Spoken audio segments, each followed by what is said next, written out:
Thank you. My thanks to Guy Burry and to the York University Alumni Association for all the work they've done in putting together these awards and in creating these awards. And my thanks also to my fellow recipients this evening for the honor of sharing a stage with them.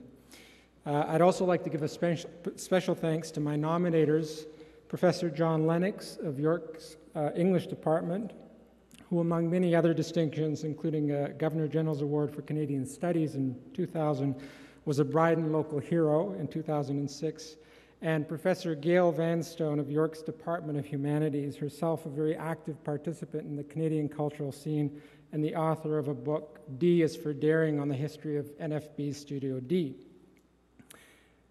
I'm sure we've all felt at some point in our lives the way Jesus did when he complained that his own hometown had rejected him. I remember how excited I was back when my first book came out, and I got a message that the public library in my hometown was trying to get in touch with me. That library had been very important to me when I was growing up. It was where my love of reading and of books had first taken shape. How nice to be welcomed back there in glory, I thought, imagining they were going to hold a parade in my honor, or at the very least, name a wing of the library after me.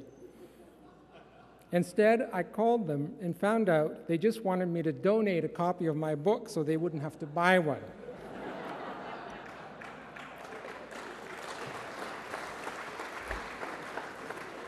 You can understand I felt a little let down. My point, I guess, is to say how important awards like tonight's are. Many of us fall into the habit of praising what is far from us while neglecting what is under our noses. And this is doubly a shame, since as much as an award like this is an honor, a feeling of being accepted by our own, which is like no other feeling, it's also an opportunity, the chance to thank, finally, those who have made us who we are and sent us on our paths.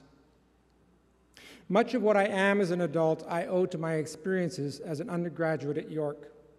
It was there that I was first exposed to ideas and ways of thinking that continue to animate my life to this day. It would be true to say that virtually every novel I have written to date had its genesis in insights and inspirations that occurred to me during my time at York. I suppose that's a way of saying I haven't had a single good idea since I graduated from the place, which wouldn't be so far from the truth. Though another way of putting it is that it was at York that I received the foundation that allowed me to go out into the world and make sense of it. That happened in part because of York's philosophy, its emphasis on creative and critical thinking, and on a well-rounded education not constrained by a traditional notion of the disciplines. But mostly it happened because of my teachers.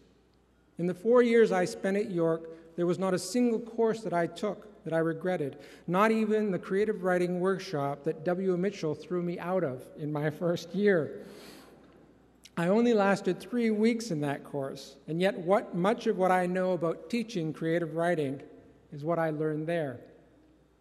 I could easily name a dozen professors during my time at York who were life-changing for me in some way, and 2 or 3 who were almost literally life-saving through the belief they showed in me at a time when I needed it most. The greatest pleasure for me then in this award is in having a chance to thank those teachers for sending me on my way. I couldn't have done it without them. Thank you.